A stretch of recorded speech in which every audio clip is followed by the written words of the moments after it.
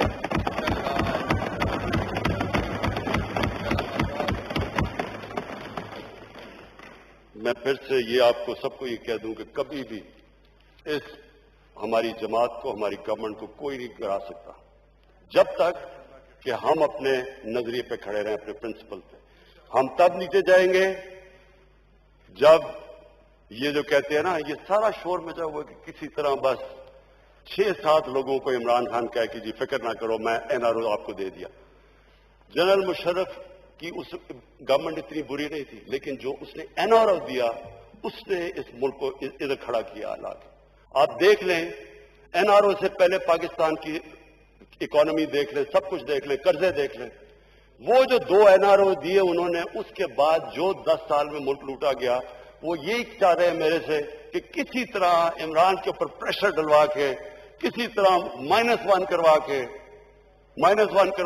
یہ بچ جائیں گے. انہیں نہیں پتا کہ یہ -1 ہو بھی گیا تو باقی بھی کوئی ان کو نہیں چھوڑے گا انشاءاللہ. ایک خبر آپ کو دے دوں, شفقت محمود صاحب کی فہیم پلیز, شفقت محمود صاحب کی والدہ وفات پائی ہے. میں قادری صاحب سے ریکویسٹ کروں گا دعا فاتحہ. اللهم آمین. الحمد للہ رب العالمین, والصلاة والسلام على اشرف الانبیاء والمرسلین سیدنا محمد وآلہ واصحابہ واہل بیتہ وازواجہ وذریاتہ اجمعین. اللهم اغفرها وارحمها وتجاوز عنها وانت ارحم الراحمین. اللہ تعالیٰ مرحومہ کی مغفرت فرمائے, درجات بلند فرمائے, اور پسماندگان وارثان کو اللہ تعالیٰ اجر صبر استقامت عطا فرمائے. بحق اللہ اکبر, اللہ اکبر, لا الہ الا اللہ, اللہ اکبر, اللہ اکبر, وللہ الحمد. پاکستان مشکل حالات سے نکل کر ہی عظیم ملک بنے گا. مشکل حالات اور جد و جہد کے بغیر کوئی شخص لیڈر نہیں بنتا. اپنے گھر میں رہتا ہوں، اخراجات خود کرتا ہوں، اس لیے کرسی جانے کا کوئی خوف نہیں ہے، صرف اور صرف اللہ کی ذات سے خوف ہے. زراعت، صنعت اور تعمیرات کے شعبوں کو خصوصی اہمیت دیتا ہوں. اقلیتوں نے جس طرح سے بجٹ کے حوالے سے حصہ لیا اس پر ان کا شکر گزار ہوں اور پورے ایوان کا شکر گزار ہوں بشمول اپنی پارٹی کے اراکین کے.